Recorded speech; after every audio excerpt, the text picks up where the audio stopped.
Hello guys, welcome to my channel. अभी मैं आपको मेरे सब्जेक्ट पे आने से पहले जो मैंने आपको कल इवनिंग में जो मैंने स्क्रिप्ट लिखाई है आपको उसके बारे में डिस्कस करूंगा, बताना चाहूँगा, जिससे कि आपका ट्रस्ट लेवल है, आपका कॉन्फिडेंस लेवल अप जाए। मैंने 6 स्क्रिप्ट दी थी और ऐसे माहौल में मैंने विथ डिटेल आपको दिए, तो मैं आपको बताना चाहूँगा। उसके बाद में मैं सब्जेक्ट पे आ रहा हूँ। सबसे पहले मैंने आपको टाटा स्टील दी थी जो कि माइनस में होकर के अभी 9 रुपये आया। अगर मैं पूरे दिन का अगर देखूँ अभी तक का मार्केट में, तो मान लो कि 8 रुपये माइनस में था, 8-10 रुपये। उसके बाद में अभी 9 रुपये प्लस में है। तो अगर मैं 8 भी गिनूँ तो 17 रुपये प्लस में हो चुका है। उसके बाद में नैल्को जो कि कल लगभग 2 से 2.5 रुपये बढ़ा हुआ था और मैंने फिर भी आपको दिया था, वो अभी फिलहाल 1-1.5 रुपये बढ़ करके अभी फ्लैट ही है, वो यहाँ से अप ही जाएगा। उसके बाद में हिंडाल्को जो कि 437 रुपये क्लोजिंग था, आज 7 से 7.5 रुपये अप है, वो भी माइनस में ही था अर्ली इन द मॉर्निंग में। यही स्टडी होती है, यही तैयारी होती है, यही होमवर्क होता है, मैं बताना चाहूँगा। उसके बाद में JSW स्टील 5 रुपये ऊपर है। सुबह कहने का मतलब है स्टील सेक्टर को नीचे करा, लेकिन जो अगर होमवर्क नहीं किया होगा, हमको पूरे वर्ल्ड की जानकारी नहीं होगी विश्व की और इंडिया की, तो हम ऐसे टाइम पे अगर गलत डिसीजन में अगर बाय करते हैं तो उसमें हमारा पूरा दिन खराब होता है और आने वाले टाइम के लिए भी हमारा कैपिटल ब्लॉक हो जाता है। तो JSW स्टील 5 रुपये बढ़ा। उसके बाद में ईगार्सी मोटर 5 से 6 रुपये ऊपर है। उसके बाद में हिंदुस्तान जिंक जो कि 3 रुपये ऊपर है। हिंदुस्तान जिंक तो बहुत पॉजिटिव, मैं आपको फिर बोल रहा हूँ। अब मैं आता हूँ सब्जेक्ट पे।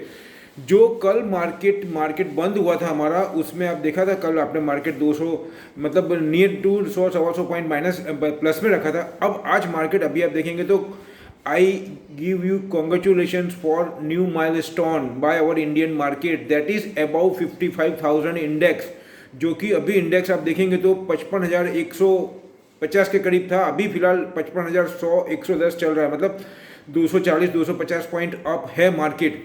और अभी मैं आप बताना चाहूँगा जो रिजल्ट कल आए हैं जो मार्केट बंद होने के बाद में, उसमें क्या रुझान हो सकता है, वो मेन मेरा पॉइंट है। सबसे पहले मैं आपको आऊँगा ये बताना चाहूँगा जो बहुत ही ब्रेकिंग न्यूज़ है, FMGC सेक्टर जो इंडिया का है उसके अंदर 37% का ग्रोथ आया है। इवन कोविड के अंदर आप देखेंगे तो वैसे FMGC के अंदर तो कोई इम्पैक्ट आने वाला नहीं था, लेकिन फिर भी थोड़ा इनकम को लेकर के, लिक्विडिटी को लेकर के थोड़ा प्रॉब्लम था, जॉब को लेकर के, ये सब कुछ। लेकिन इवन दो 37% ग्रोथ आई है, FMGC सेक्टर के लिए बहुत पॉजिटिव पॉइंट है।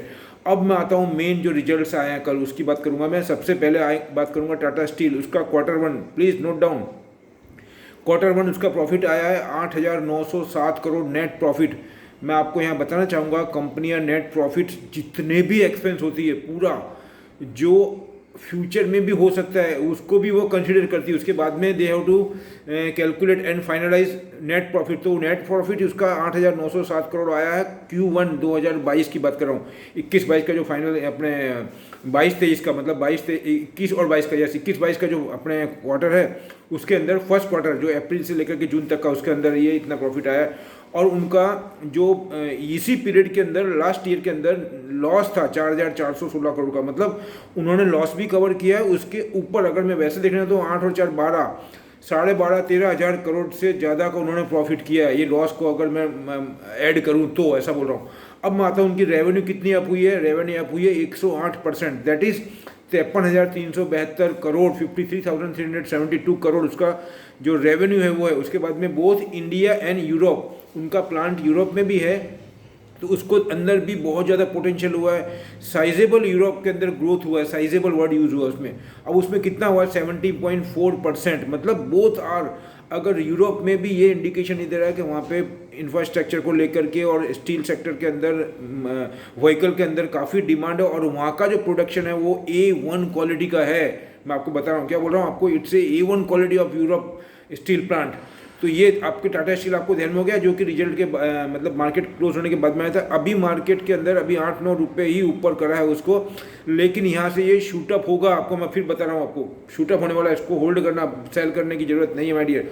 उसके बाद में ITC to invest 2 billion across segment in medium term. किसने बोला है, उसके जो MD है, मैनेजिंग डायरेक्टर, उन्होंने बोला है।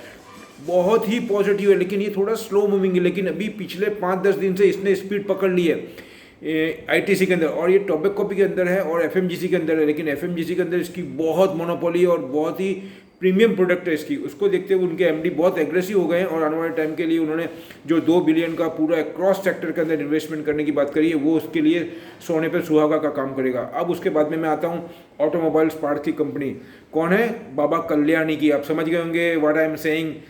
भारत फॉर्ज, बहुत ही ड्रामेटिकल रिजल्ट माय डियर। उसका रिजल्ट आप देखेंगे ना तो जून क्वार्टर का उसका प्रॉफिट आया, एक्सपोर्ट अप हुआ है 25%। यही इंडिकेशन देता है कि कितना ग्रोथ है वर्ल्ड में भी और इंडिया में भी, और उनकी प्रोडक्ट का डिमांड कितनी है। वो सभी अच्छी कंपनी वर्ल्ड की उनको अपनी प्रोडक्ट सप्लाई करते हैं, और उसके अंदर जो ये भी बता रहे हैं कि ऑटोमोबाइल्स में भी उनका ग्रोथ हुआ है। और इंडस्ट्रियल पार्ट, जब इकोनॉमी में ग्रोथ होगा तो बट नेचुरल है इंडस्ट्रियल पार्ट में भी डिमांड आएगी आएगी और आएगी। उनकी मोनोपोली है ये सब इक्विपमेंट के अंदर, और उसके अंदर प्रॉफिट मार्जिन भी अच्छा होता है माय डियर, क्योंकि वो ऐसा होता है इंडस्ट्री के अंदर कि अगर कोई पार्ट डैमेज हो गया उसकी वजह से बहुत टाइम ऐसा होता है, कभी कभी पूरे के पूरे प्लांट बंद हो जाते हैं, पूरी एक मशीन बंद हो जाती है। तो वो प्लांट को चालू करने के लिए, वो मशीन को चालू करने के लिए जल्दी से जल्दी उनको पार्ट की ज़रूरत पड़ती है, और वो पार्ट किसी भी रेट में, किसी भी प्राइस में दे आर बाइंग।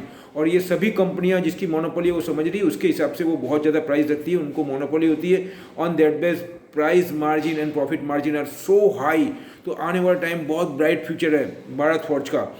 तो अभी मैं बताना चाहूँगा उनका नेट सेल हुआ है 1372 करोड़ ऑन 1 क्वार्टर जून का, और नेट प्रॉफिट कितना हुआ है 167 करोड़। मतलब ये आपको मैं राउंड फिगर बता रहा हूँ, वैसे देखने जाए तो 166.69 करोड़ का, जो कि मैंने गूगल में से लिया है। अब मैं आपको आऊँगा इंडियाज इंडस्ट्रीज प्रोडक्शन ग्रो 13.6% इन जून। आप देखिए, मैंने आपको अभी बात करी, इंडस्ट्रीज को ग्रोथ है, वो प्रोडक्शन के अंदर इंडस्ट्री की जो प्रोडक्शन है वो ग्रो हुआ है 13.6%।